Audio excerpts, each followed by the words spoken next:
It's Kevin Keatsman Uncanceled on 95.7 FM, KCMO Talk Radio. Oh, baby, we got nothing but good news today on Uncanceled. This is going to be fun. Fasten your seatbelt. Here we go. I'm in a good mood. Headed to the Royals game tonight. Guy Benson's coming to town. I think we're going to be at the ball game with him tonight. We've got the event tomorrow night at Boulevard Brewing with so many great listeners of KCMO Talk Radio. It's a great week. We got our first 90-degree day. Let's go. This is right in my wheelhouse, and we're going to have some fun today, including talking about the U.S.-China agreement in 30 minutes. Trump has tweeted out that this baby is done, and the numbers are staggering if true. He says he'll have to sign it. Xi will have to sign it. They'll have to formally present it, whatever, but it's done in principle. I'm surprised the stock market hasn't reacted in some way, but the headline, there's a lot of things blurring the deal here, but the bottom line is Trump is saying we're getting a 55% tariff on goods coming in, and you will not believe how much money that is. We will run the numbers for you in 30 minutes. Inflation is down every single month of the Trump presidency. We got a lot of great topics with Mark today, including secondary riots in California. This is in a town called Antioch, California. I'll tell you what it is. It's not people rioting. It's animals that they're trying to control in California. The whole thing is out of control. We begin today with the demonstration event in Kansas City last night. I'm not sure I know exactly what this was. Over the years in radio, we've had some really big events with thousands of people where we gather for a cause or whatever it may be. We've done things. I know Pete's doing the charity thing on Saturday, the fun run that he's doing, and we had many events like that where so many people would show up. We had Share the Wealth, the walkout at Kauffman Stadium. All these things were peaceful. We had a Jim Rome tour stop one year at Municipal Auditorium where thousands of people showed up. We knew what it was like to put on an event where people came. Now people just post things on social media, and like 150 people show up and every news channel is there. If it's a leftist cause. And apparently this was supposed to be that. Now, it wasn't. To me, I don't know what this was, and I didn't really hear any interviews with the people that were marching. It was a march. Let's call it what it was, a march. I didn't hear anybody get interviewed articulating the point like the reporters were making. Like all the TV reporters were saying, they're anti-ICE, they're upset with the policy, and they went through the whole thing. But I didn't hear any people articulate that. These look like the same people that just hate like Trump in America. So I'm going to read for you something that I wrote today.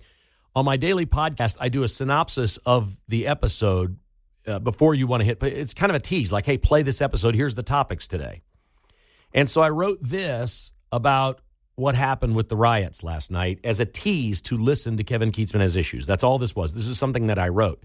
I actually have a lot of podcast listeners that I love reading what you have to say to promote your podcast. And then sometimes I listen later after I read it, but they read it every day. It doesn't really read like a newsletter. It's just an opening. Hey, here's what the episode's about today. So I wrote, fewer than 200 people gathered in Kansas City to protest ICE, and it was a comical group. A whole bunch of white people with wrinkled clothes, ratty hair, and bad signs complaining about the laws of our land is less than inspirational.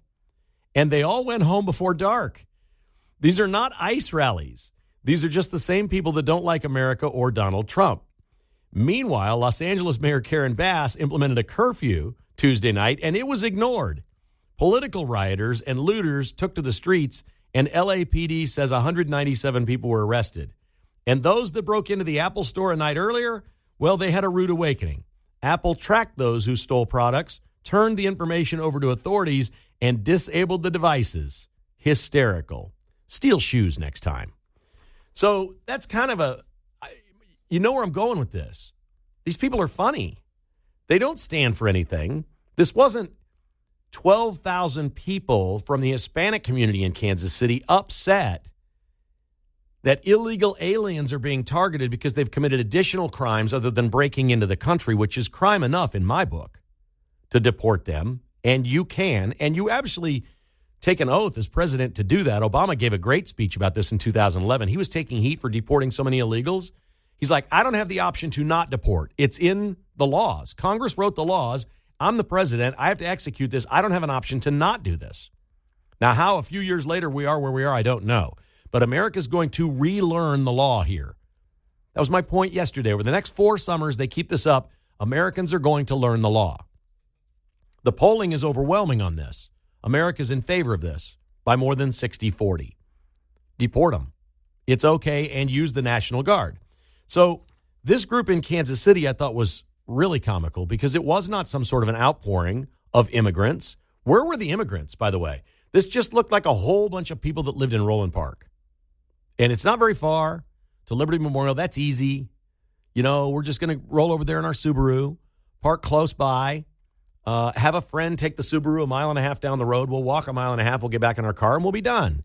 We got to get home before dark. Goodness sakes, we got to get sleep tonight. This was not L.A. This was not an ICE rally. This was, there's something going on somewhere else. We're going to draw attention to ourselves. And then the fireworks that went off, that report on Channel 9 that was live where we heard the fireworks, the camera panned away from the reporter. The reporter's there, and then people are walking away behind him. The 150 people or whatever are maybe 50 or 100 yards behind him, look like to the north. They were walking to the north.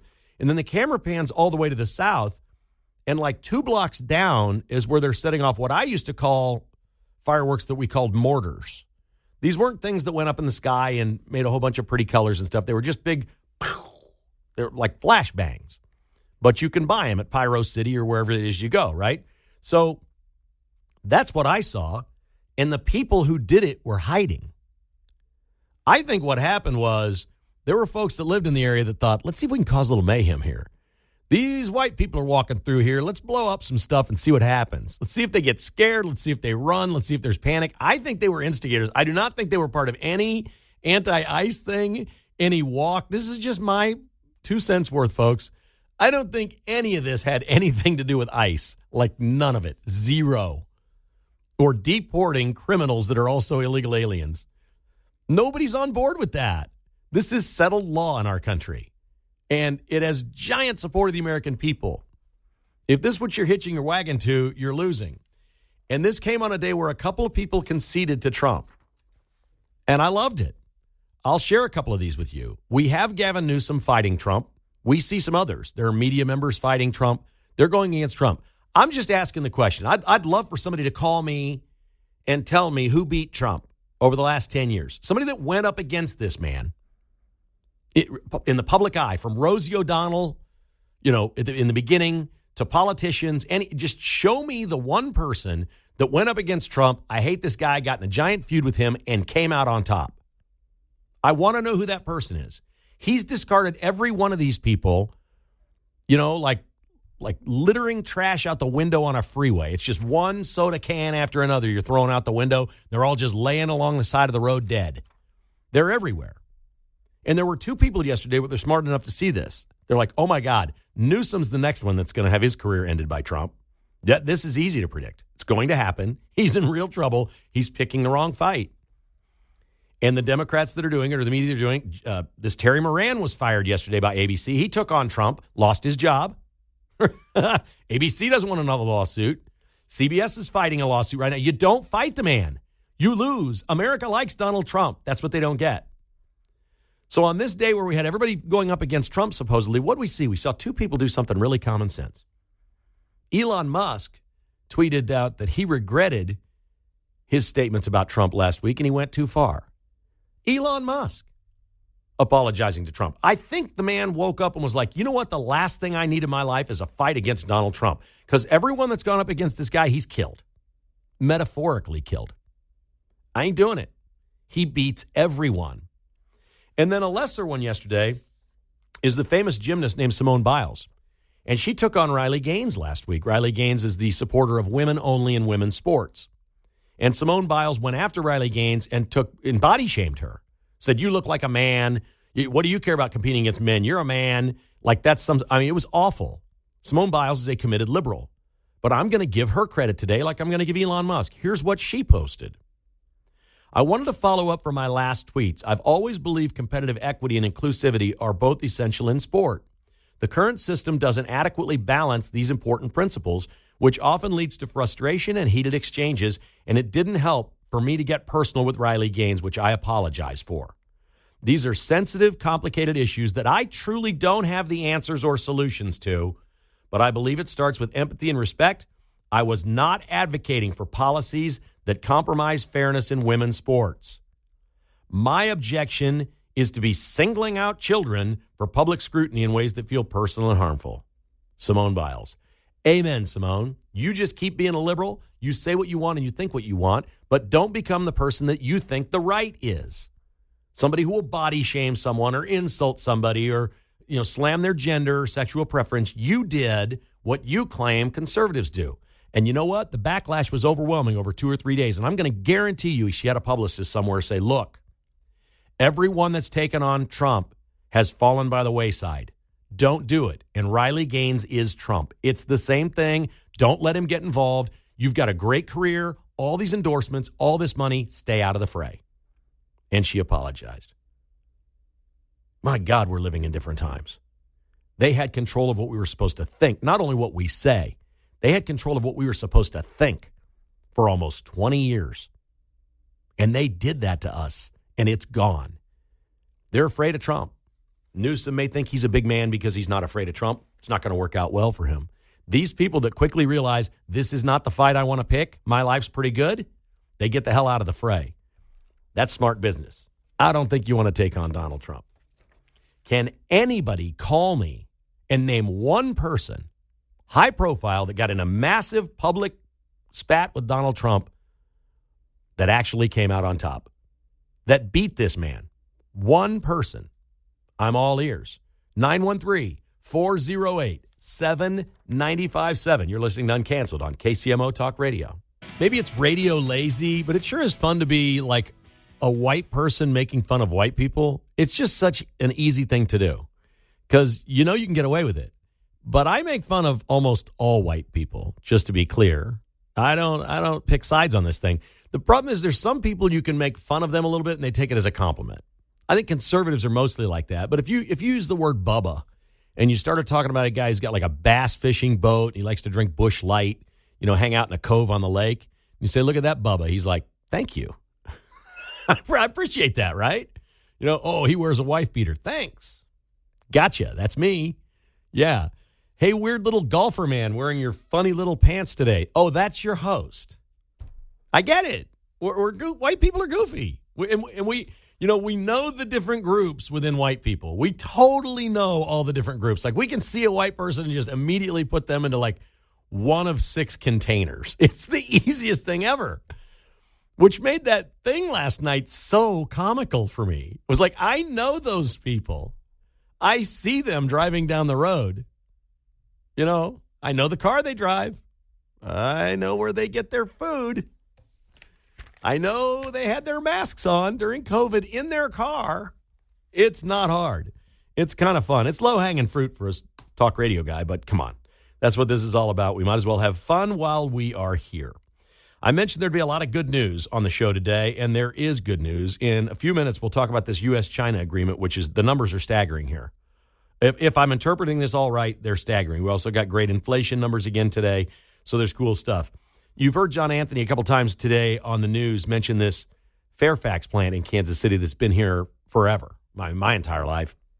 The Fairfax plant is well known. The original plant was built by the Fairfax Airport. A lot of people don't know that. I guess there was an airport there. I don't think it's in use anymore. During World War II, we built bombers. The United States federal government built that plant to make bombers. And when they were ready to fly, they took off from the Fairfax Airport and they were in service. After World War II, General Motors bought it, turned it into a car plant. It's a cool place. They built some badass cars there. They built Cadillacs there. They built Cutlass there. They built the Malibu until recently, but it wasn't the classic Malibu. It was the newer version Malibu. But come on, we're talking about the Cutlass here. I think many of you recognize what the Oldsmobile Cutlass was in America at one time and how many people cherish it today as collectors. There's a lot of history at this plant. They had turned it into a Chevy Bolt EV plant.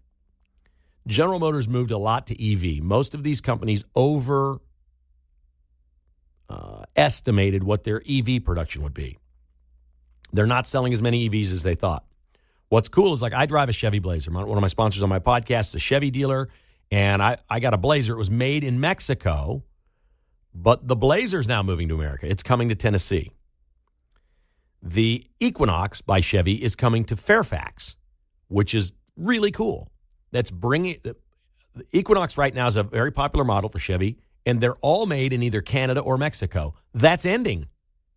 They're coming to Kansas City, Kansas. They'll be made here. They realized they were retooling this plant for the Chevy Bolt, but there were not going to be enough Bolts to be made, and they've put this money in it. General Motors is spending $4 billion to move manufacturing out of Mexico and Canada to Detroit, Tennessee, and Kansas City, Kansas. This is the Trump effect. This is winning. Were their hands forced?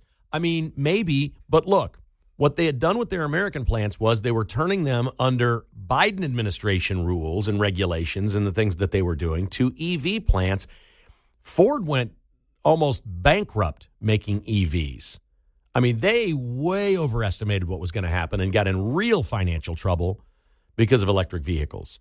And I'm not saying the American car makers can't make good EVs, but most people that want electric vehicles right now just want a Tesla. I mean, personally, I've seen some of the other EVs running around the road, like the Audi. That looks like a great car. I mean, just a great looking car. I don't think Teslas are very good looking. That's just my eye. I look at them, I'm like, not really my thing, especially the truck. And the other car makers, I thought, well, they're going to build beautiful cars with, nice luxurious appointments inside, and people are going to buy them, but they're not. Those people that want luxurious appointments and good looking cars are still buying gas cars. That's what's happening. So retooling Fairfax for the gas-powered Equinox is awesome. They're taking it out of Canada, out of Mexico, and they're bringing it to Kansas City, Kansas. That's a win. That's just a little, it's just a little story that John does on the news and barely gets mentioned here and we don't think about. That plant employs 2,100 people. But if they spend 1/3 of the $4 billion they're going to spend on that plant, how much are they spending with Kansas City companies to retool that plant and build that out? Like if we're talking about the Chiefs and Royals moving state lines, the Panasonic battery plant, these things that are coming and what our states will do to get new business. This one just fell in Kansas's lap. That is unbelievable economic stimulus for Kansas. This is not a big state. I mentioned it many times here. It's half the size of Missouri, not geographically, but population and money and economy and all that stuff. It's a fraction of what Missouri is. This is a really big deal. This is why elections matter. I don't know any politicians that were working on this. This wasn't your federal government or state government that did this for you. This is General Motors, and they got a long history here. And I'm thrilled this is happening. I'm happy for the auto workers that work there, and I'm happy for all the companies in Kansas City that are going to get construction jobs, part jobs, putting parts in there, bringing things in. It's just going to be a wonderful thing. It's great. I would love to see Fairfax thriving, Claycomo with Ford thriving. We want to see all these industries thrive. And that's what Trump's trying to do in places that we don't even think about anymore. When was the last time you thought about the Fairfax plant or the Claycomo line in the Northland building Fords? When was the last time you thought about that? Well, there's a lot of people in that industry that are thinking about it right now, and good things are happening, and I love it when good things are happening. I don't know if you saw this. We've spent so much time talking about the Chiefs and Royals and how they're fixated on their stadium issues. Mark, did you know this? The Chiefs are starting a movie studio. They've started this company. Have you heard of this? Is that the Trap? No, it's called Foolish Club Studios. Okay, I've not heard about All that. right, this is in the Hollywood Reporter. Like the Chiefs are going to Hollywood, and they're going to make movies. I'm going to guess that it's Clark Hunt wanting to do Christian films and things like that, but it's also going to be sports related because that's what he's in. Mark Donovan, the president of the Chiefs, has been named CEO of Foolish Club Studios, according to the Hollywood Reporter. Interesting. Do we really think the Chiefs president should be involved in being a CEO of a movie studio? Honest question. Hey, it's people that just want to make more money, right? It is people that want to make more money. And if they're going to this much trouble to make more money with the Chiefs, what will they do when it comes to a stadium? Don't you think they'll take the option that makes the most money for them? Make a dome the home. Make a dome the home. There you go. Awesome stuff. When we come back, stunning numbers on what Trump has posted about the deal with China that seems to be done and how much we gain. Next on Uncanceled. I'm having too much fun. They shouldn't pay us to do this. It's too good of a time. If you'd like to join the discussion, anything on your mind is fine with me. 913-408-7957. There's a video making the rounds. I just saw it, and then I looked at my messages, and I've had a couple of people send it to me, so it just came out. I can't verify that this was last night, but it sure looks like it was last night. in Los Angeles, but it doesn't say exactly. It's one of those live news camera shots of, white dude who's upset. He's out there protesting. And the cops have put one of the smoke bombs in the streets by the barrier to keep everybody behind the barrier from coming forward, right? And it's got smoke coming out of it. This guy has a gas mask on, and it looks like he's wearing jorts. Again, we can make fun of white people all day. This is so easy. Jorts are jean shorts. They look like jorts. And he's got a T-shirt on and a gas mask. He's got something in each hand. I don't know what. He's clearly, it looks like maybe his phone. He's filming himself, but he's going to throw something with the other hand, although it doesn't look like he's capable of throwing anything. And he goes out and he kicks the can in the road that has all the smoke coming out of it, like to kick it back to the cops. And then he runs like a girl back about 15 feet and stands there like a tough guy. And he gets shot with a rubber bullet in the nutsack. Left or right? It just drops him. Wait, that's not the best part. His buddy comes out to help him up. His buddy has a Colin Kaepernick jersey on. Oh, good. Oh, good. That is perfect. You cannot make this stuff up. This is so great. Again, I cannot verify it was last night. I mean, if he's got a Kaepernick jersey on, could this have been during the Floyd riots? I don't know, but I think we'd have seen that by now. If this was a few years old, wouldn't everybody have seen this? Yeah, you'd think so. This is going to be the viral moment of the L.A. I don't know what they are, riots, political riots, but this is how you stop this stuff from happening, okay? You can think you're a tough guy. You're going to go out and kick that smoke bomb. You're going to really be involved and make a difference, for the people that are oppressed. We're going to go help them. I'm Mr. White Guy with a gas mask and a backpack on, which that alone ought to be illegal, carrying that backpack around at something like this. He should just be pulled over and, oh, my God, he takes it right in the groin. It's unbelievable. You folks are going to have to see this at some point. You are just going to laugh and replay it, and he got what he deserved. FAFO. There you go. Great news from Donald Trump today. He has posted that the deal with China is set pending final signatures and agreements with President Xi and President Trump. So before I get to the numbers, here's what ended it. Trump wanted his number, and he wanted some rare earth minerals. Apparently magnets are a big thing in China. And so they're going to deliver magnets to us up front. Whatever it is that we want, they're going to sell it to us, and we're going to get that up front. That's done. What was holding this up at the end? This is going to blow your mind. This is the art of the deal. You remember the last couple of weeks? You've heard so much about 230,000 Chinese students in America and what kind of mayhem that could be causing.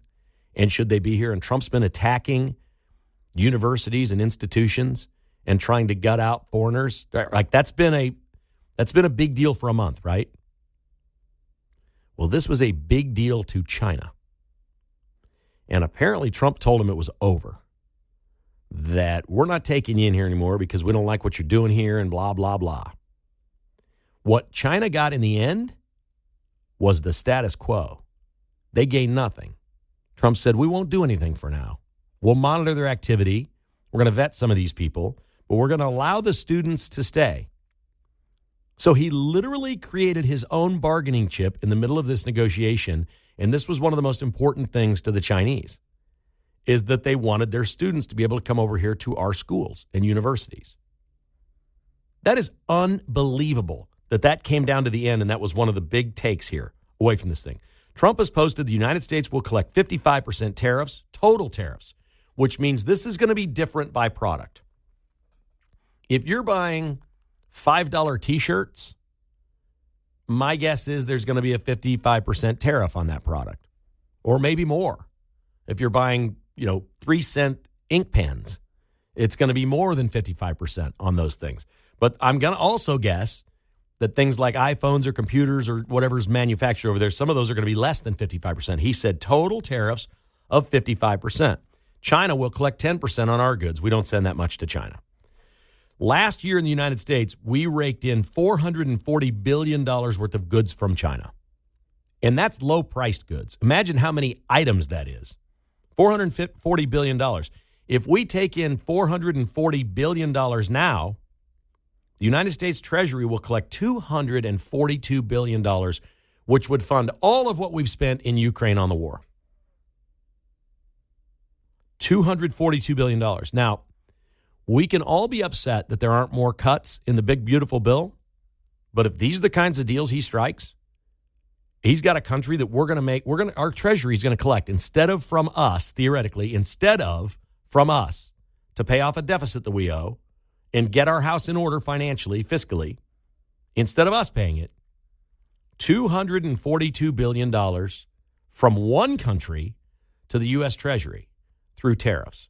Now, if somebody can explain to me how that's a bad idea, I'm all ears. You can say inflation if you want, but what did you buy from China that you needed? I watched the Amazon truck all damn day up and down my street, nonstop. I don't buy anything on Amazon. My wife, there in a day goes by, something showed up today in something the size of a regular envelope, and I don't know what's in there. I don't open her stuff, and my birthday and Father's Day are here, so I wouldn't mess with anything that's coming in anyway. So maybe it's a heavy week for that. Whatever was inside was about the size of my thumb. I'm thinking maybe it was lipstick or some kind of makeup or something that she ordered, and it's delivered to your door. Now, a lot of those little trinket things, I know where the plastic container is made that it's in. I don't know about the actual cosmetic inside or whatever. China seems like a reasonable destination. If the price goes up on your $6 lipstick or whatever it is to $7.50, that's probably not going to stop most people. We can say inflation is a killer, and inflation can be a killer when it's on things that we need, not stuff that we want, or we're habit buying, or addictive. Nobody's doing the reporting on this. Hopefully some university somewhere is doing a study, a real study. I've listened my whole life about how alcohol and drugs and gambling and all these things are addictive.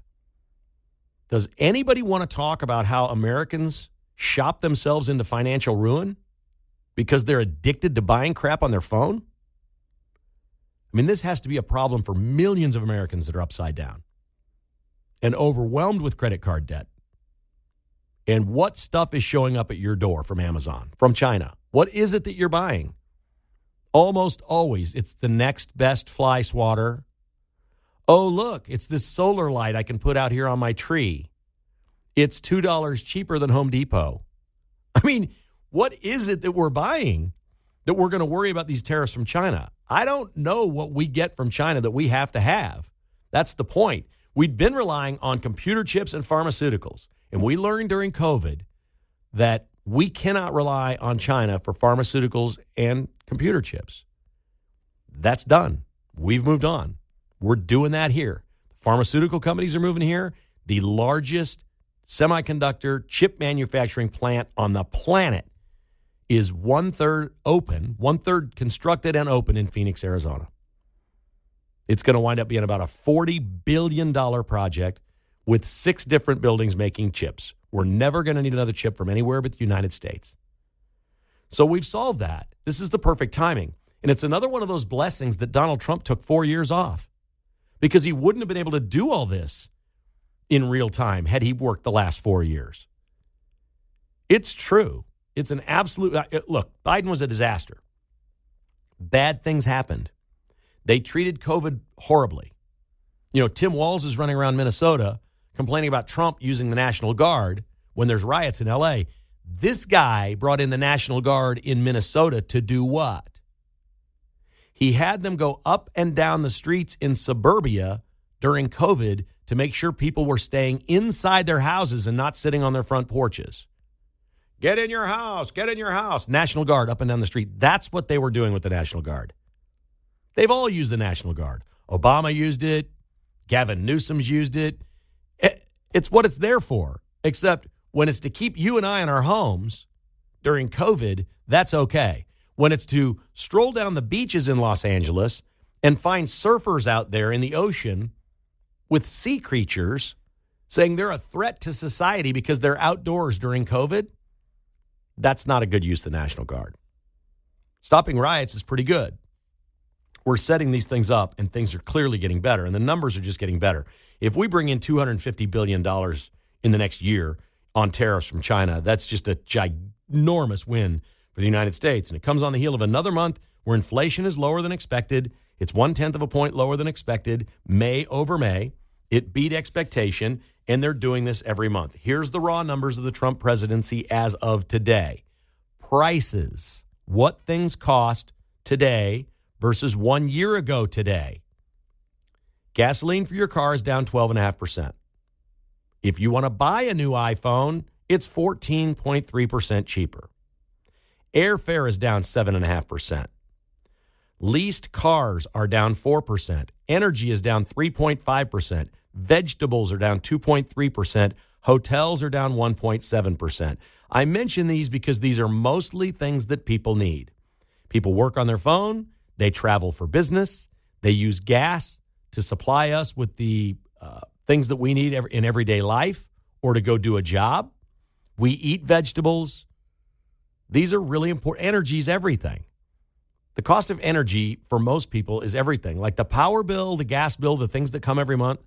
For most Americans, what that costs is a really, really big deal. Now, maybe you're in a fortunate situation where if your bill goes up and down, you don't really feel it that much, or you could turn your air conditioner off for a couple of days or whatever it may be. But when we're talking about the masses, even in the wealthiest country on earth, the United States of America, it is a very big deal what energy costs. And what energy costs and what gas costs affect the price of everything. So if you're wondering why there's been no inflation with the tariffs and all of the stuff that we're seeing, it's because energy is down. Energy leads to all of it. Great news today.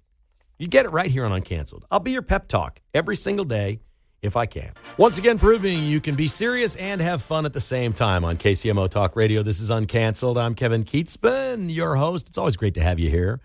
The Vince Show is coming up next. Then Guy Benson this afternoon from our studios right here in Kansas City, your home for KCMO Talk Radio. He is here today. He's a Yankee fan, headed to the game tonight. And tomorrow night, the big event at Boulevard Brewery, where we are sold out and looking forward to a wonderful evening. Pete has just set up a great event. And the staff here as well, sales staff and promotions and marketing people. It's just going to be a great time. For those of you that have tickets, we can't wait to see you. You're going to get a chance to get your picture taken with Guy Benson. It will be a terrific event.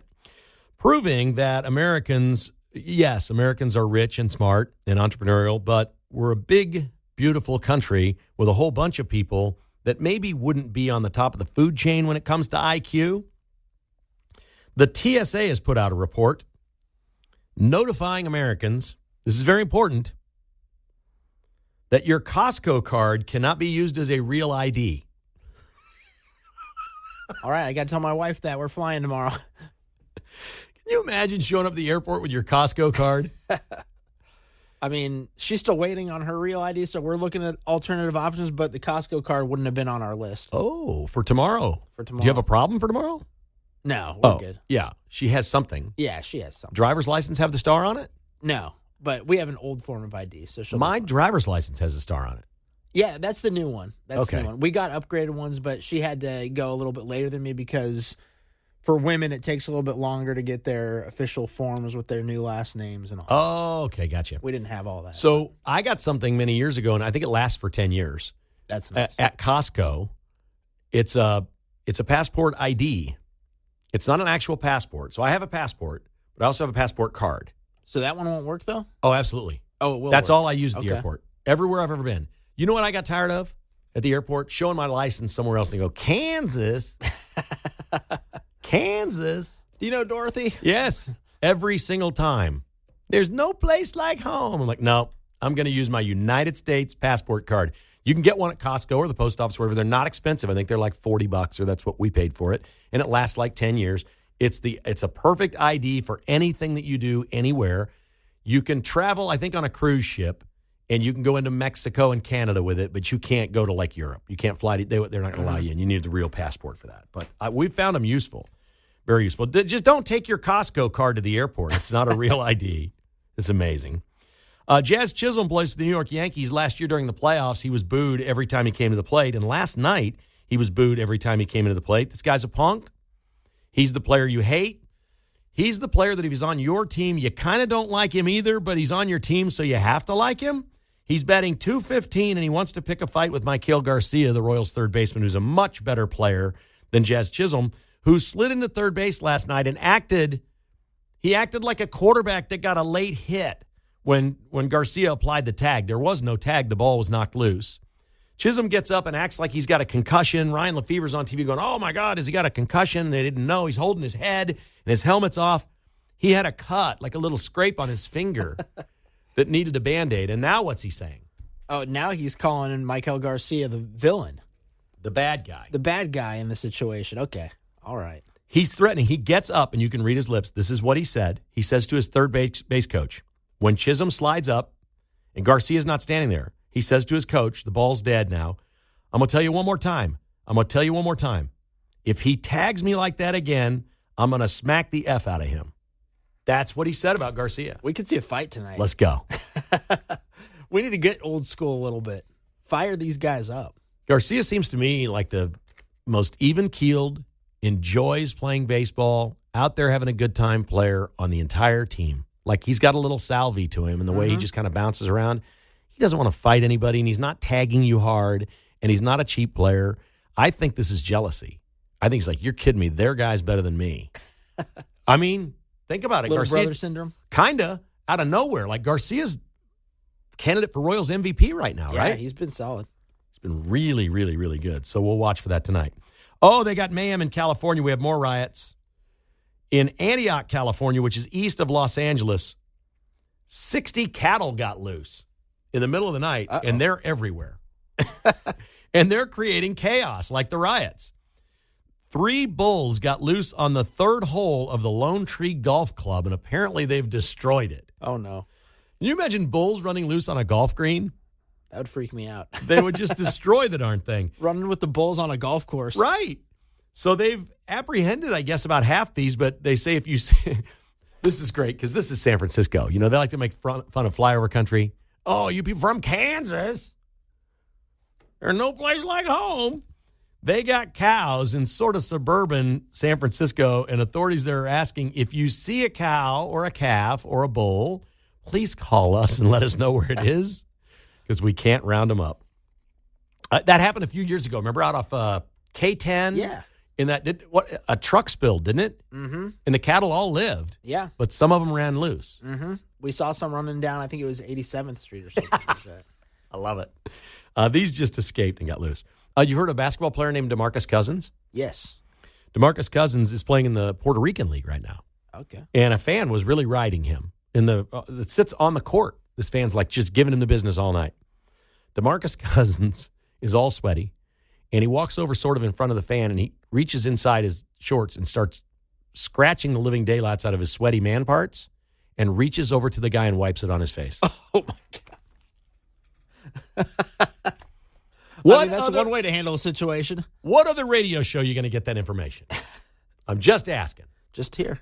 Only Just in sports. So he's been suspended for the rest of the year. Oh, no. DeMarcus Cousins is done. Did you see Patrick Mahomes at the game last night? Yes. Sitting with the wife in their Royals gear. Did you see any pictures that he took? I saw one with, the Yankee Hall of Famer, right? Reggie Jackson. Reggie Jackson, that's right. When I was a kid, there was nothing better than booing Reggie Jackson. Mr. October, right? No, you just booed him, man. He was Mr. October. No fan. Kansas City did not like him incredibly because Reggie Jackson was like a hated figure in Kansas City, like despised, as bad as you can ever imagine. Like Robinson Cano for my era. Of course. Except when the Royals won the World Series, who was in the locker room for ABC Sports that had to do the interview with Dick Hauser and Ewing Kauffman? Reggie Jackson. Nice. When his season was over, he worked for ABC Sports. He had to stand in the Royals locker room when the Royals won the 85 World Series. It was just fantastic. That's Uncanceled. I hope you had as much fun today as I did. The Vince Show is coming up next.